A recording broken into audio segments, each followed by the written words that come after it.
Good morning and welcome to the Mayor's Weekly News Conference. On this week's agenda, we'll introduce our mayor for a day, Joanna Becerra, announce an appointment to the Pennsylvania State Historical Preservation Board, report out on the Historic Preservation Task Force, invite residents to the Active Transportation Plan kickoff event next week, showcase the upcoming panel discussion on public art, highlight Erie's Public Schools career pathways, and provide an update on LERTA. And now I'll turn it over to the mayor. Thank you, Renee. Good morning, everyone. As you know, my team and I really highly value Erie's rich cultural diversity that we have here. That's why we've been celebrating Hispanic Heritage Month, which will end next Tuesday, October 15th, by honoring Hispanic students from Erie's public schools each week. Today, our mayor for the day is Joanna Becerra. And Joanna, would you come up and join me, please? Joanna is an outstanding 8th grade honors student at East Middle School.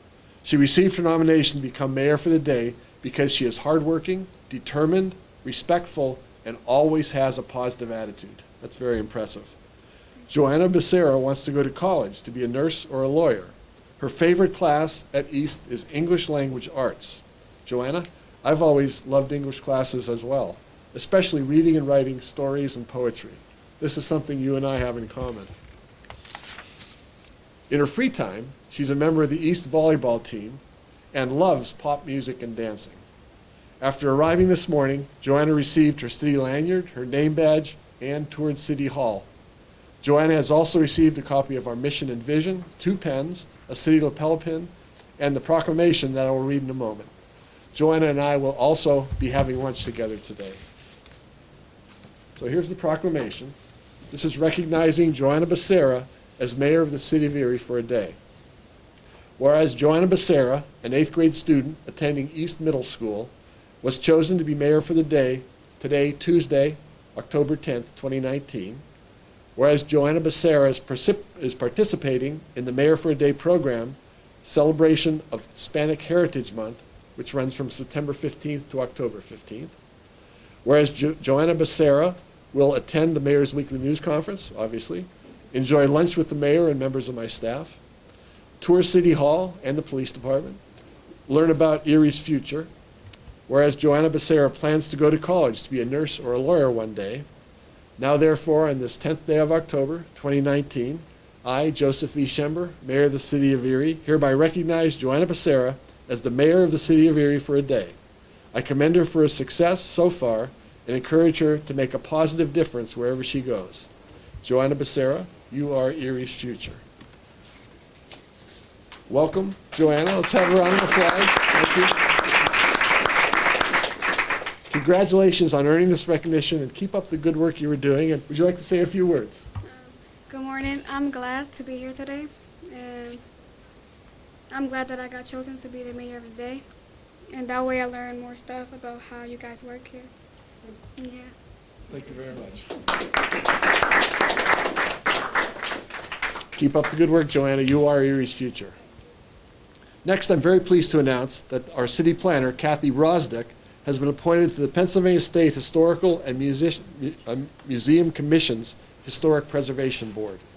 The board serves as an advisory committee to the Commission for all Historic Preservation Policy for the Commonwealth of Pennsylvania.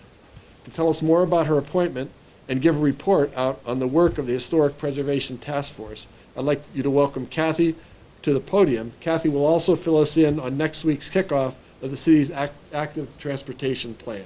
Kathy. Thank you. Good morning.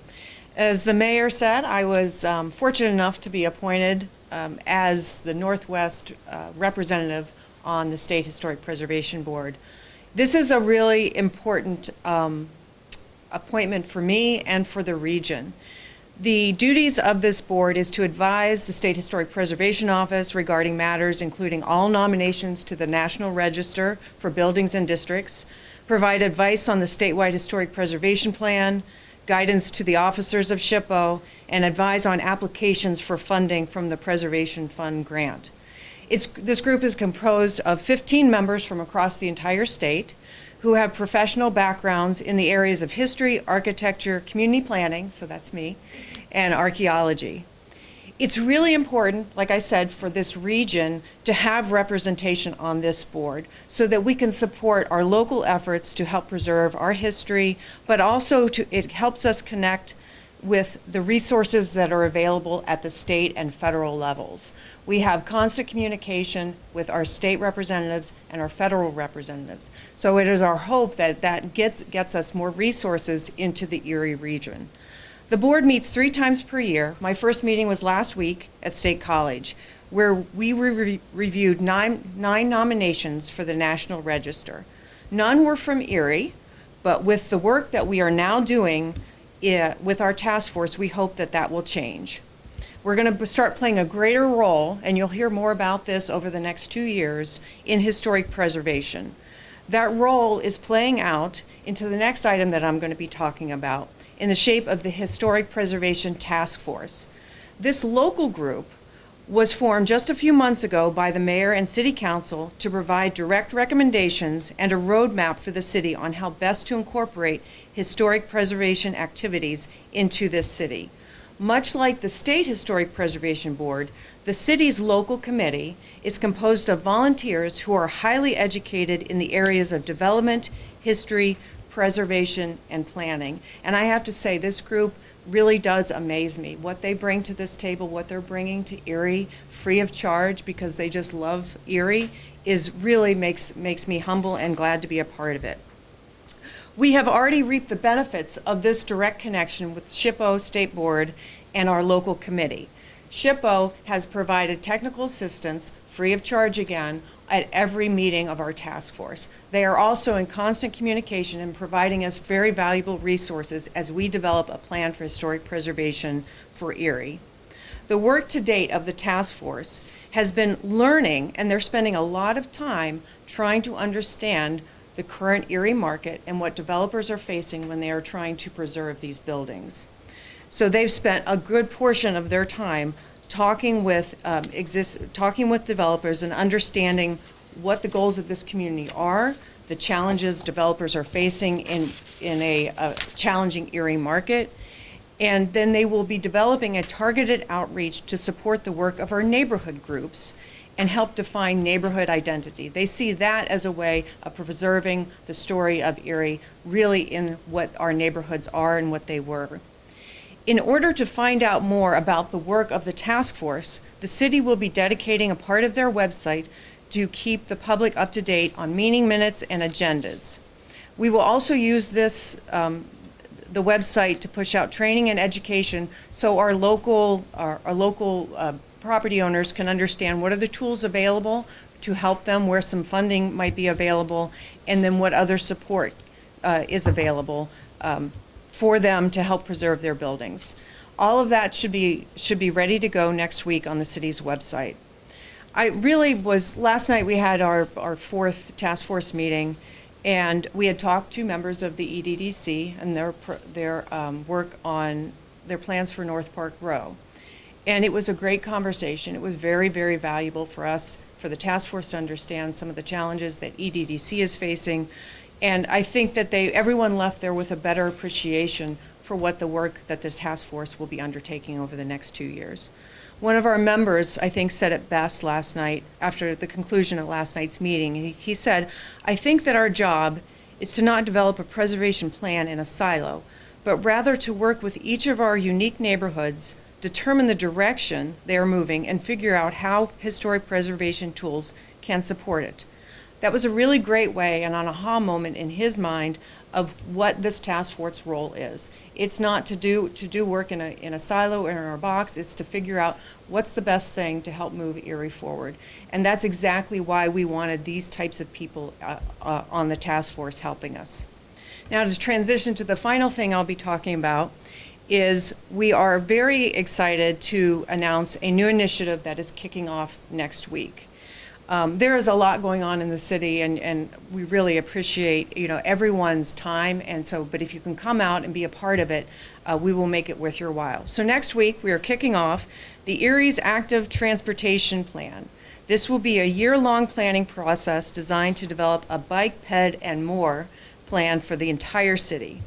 We will be working with WRNA They are a traffic and transportation planning firm based in Pittsburgh to help develop the plan that at its conclusion will provide recommendations on how the city can be more connected and provide safe modes of transportation for everyone, no matter how they choose to get around our community. The plan kicks off next week with a series of internal meetings on Tuesday and Wednesday. But Tuesday night is the public's first time to be a part of the conversation. At 5:30 in City Council chambers, we are hosting a discussion about complete streets and will draft a policy to present to council and the mayor. This policy guide is essentially the first step in determining the extent to which the city and its residents support cyclists, pedestrians, and otherly abled community members and how they travel to and from their homes and jobs. As the plan progresses, it will be informed by a robust steering committee composed of local advocacy groups, health professionals, engineering, fire staff from the city, EMTA, PennDOT, and others to ensure that the plan is holistic. More meetings will be held throughout the year-long process, so stay tuned, but we encourage everyone who can to attend next Tuesday and all subsequent meetings. As a complement to this, and this was purposeful, Erie Arts and Culture is also hosting on Wednesday night a discussion about public art. This was purposeful in that we wanted to plan these two kickoff events in tandem and side by side, because what we see as public art is one way of encouraging people to walk throughout our public spaces. Our public spaces are our sidewalks, our crosswalks, and our parks. So we want to see how the two of these together can encourage people to use our public spaces in a more holistic way. So Wednesday night at the Blasco Library, starting at 6 p.m., there will be a discussion about public art and its impact on our community. The panel discussion, as I said, is hosted by Erie Arts and Culture as part of their New Horizons initiative. I will also be at that meeting too, so and part of the discussion. Erie Arts and Culture is also sitting on our steering committee for our active transportation plan. So again, we're trying to align all of this work in a very intentional way. So in case you forgot, Tuesday night, 5:30, City Council chambers, active transportation plan kickoff. Wednesday, 6 p.m., Blasco Library, discuss public art. We hope to see everyone there, and keep a lookout for our historic preservation information that will be on the city's website early next week. Thank you.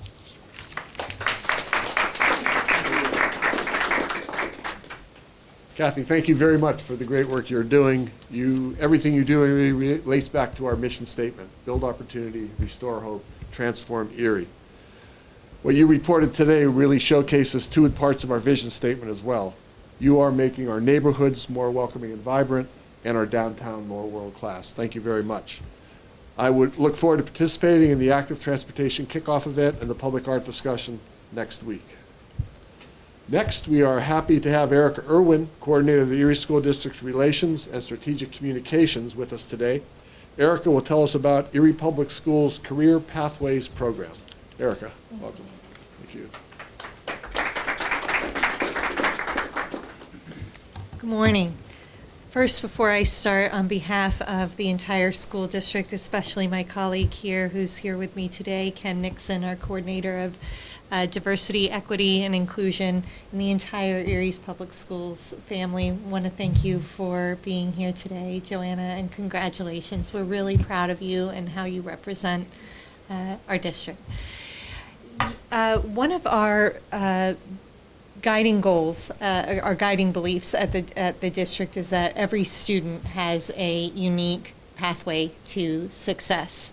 And one of our goals is to help develop those pathways. And that's why I'm really excited to be here today to talk about our Pathways program at Erie High. A Pathways program is a program of interconnected academic and elective classes revolving around a career or subject theme. It's integrated with experiential learning and close connections between secondary and post-secondary education, training, and apprenticeship. The program is designed to support the development of career and life readiness for the student so that the student can successfully enter and advance on a career path. So why are we doing this? Each year, about 2 million high school graduates head off to college. But after 6 years, fewer than half of them complete a degree and are thousands of dollars in debt. We've all heard about the skills gap, the skilled labor jobs that require some training beyond high school, but not college necessarily. And we also have the highest rate of what we call disconnected youth, young adults between the ages of 16 and 24 who are not working and not in school. That's about 1 in 7 students. So these career pathways that we've designed are aimed at helping students find what interests them and match it with their own skills in order to have an idea of what career they might want to pursue after high school. So there are 5 broad pathways that students now have the opportunity to choose from: arts and communications, business, finance and information technology, engineering and industrial technology, health and science, and human services. By the end of their 9th grade year, each student will choose a pathway, and students will work within their seminar classes and their career and tech education classes to update career plans that they already started in middle school. Students will meet with their counselors and review the information and make their choices. And their schedules in subsequent high school years will reflect both required academics and electives within the pathway that they've chosen. And so once a student has chosen a pathway, they'll be required to complete a minimum of 4 credits, 4 full credits of coursework within that pathway. So what exactly does this look like? Well, for example, a student who chooses the arts and communication pathway may choose from things like art, music, theater, ceramics, digital media, 3D modeling, chorus, or broadcast journalism.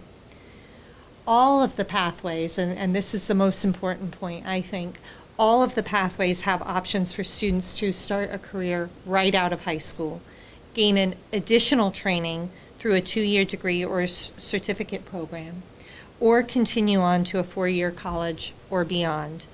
The idea is for students to graduate with a better understanding of themselves and their futures before they leave high school. So it's something we're really proud of, and we really want everybody to understand all the variety of options that they have at our high schools, and the ability to really carve their own future. So if you'd like more information about it, I'm here today speaking on behalf of our career and tech ed director, Pam Mikowski. If you'd like more information, please give her a call at 874-6225. Thank you. Thank you, Erica. That is really an amazing program that empowers students to choose one of these 5 career paths. It's aimed at providing them good, family-sustaining jobs right out of high school, which is incredible. Also, Ken, I wanted to welcome you. Ken Nixon, thank you for being here. We were together yesterday at Strong Vincent Middle School with about, I think it was 15 8th graders, a very diverse group. And in that group of kids, we talked to them for like an hour and a half. We talked with them. It wasn't all us just talking. But they were attentive, they were involved, and I did not sense any like prejudice between the members, those 15 students. They just seemed to accept each other, work together, and that's very exciting to me because they are Erie's future. And Erica, I understand that you won't be joining the press conference again not until after the holidays, so please enjoy the upcoming holiday season, and we'll see you after that. Finally today, I'm very pleased to announce LERTA application results for the last 5 business days, which ended yesterday, October 9th. In the last 5 business days, we've received 5 new LERTA applications with a total investment, are you ready for this? A total investment of $5,180,399. There was one large commercial application by Marquette Savings Bank for a new building that they're erecting there at 10th and Peach. And of course, the old building is still coming down there. But they're investing $5,027,000 in that corner. That area there at 10th and Peach is becoming the high-tech innovation district for Erie. And I want to thank Marquette for adding to what VelocityNet, The Erie Innovation District, and Gannon's IHAC program have already started there. We also had 4 residential alert applications totaling $153,399 in the last 5 business days. They included 2 new garages, a new sunroom, and a new storage area in various homes. So in the 69 business days since July 3rd implementation, we've had a total of 57 LERTA applications with a total projected investment of $15,963,836, and that's going to revitalize and transform Erie. I'm very excited about that.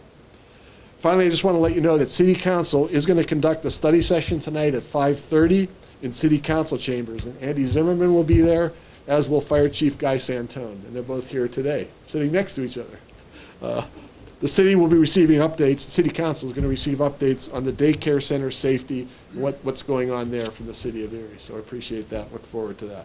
That concludes today's press conference. Everyone who spoke will be available for interviews afterwards. Thanks very much for being here. I did a story on blight this week, and I got some calls afterwards from people who live in the city, who have an abandoned, dilapidated house on their block or in their neighborhood. And the grass is growing high, the weeds are growing high, and they've Yes. asked questions to me, and I have questions about, is there anything the city can do about those properties, at least go in there and cut the grass? Okay. Andy, would you want to come up and address, because Andy knows the details in terms of what can and can't. We're certainly happy to do anything we can within our capabilities. And certainly, those people should report that if they haven't already, make sure we're aware of it. Andy? We do have, once the inspectors discover the property that are overgrown or vacant, abandoned, we'll contact Parks Department, and then they'll go out and mow it. And then we'll lien the property. As you know, we're pretty well short-staffed, Parks Department, and so it does take 3-4 weeks before they do get out. But we do have in place the ability to mow. Might not always get to the backyard, but at least we're maintaining the front to keep it somewhat trimmed. So if they call your office or the Parks Department, they would be on a list, and Yeah. if they have the time, they can go and mow that. They mow it, yes. But it's more important, they should contact us first, and then we can give them an update of what is going on with the property. And then we're also then aware of that we do have a vacant property. Thanks, Andy. If there are any other questions, we usually don't have questions, if that's okay. And we will be available for interviews, so after we're done here. Thanks very much for being here.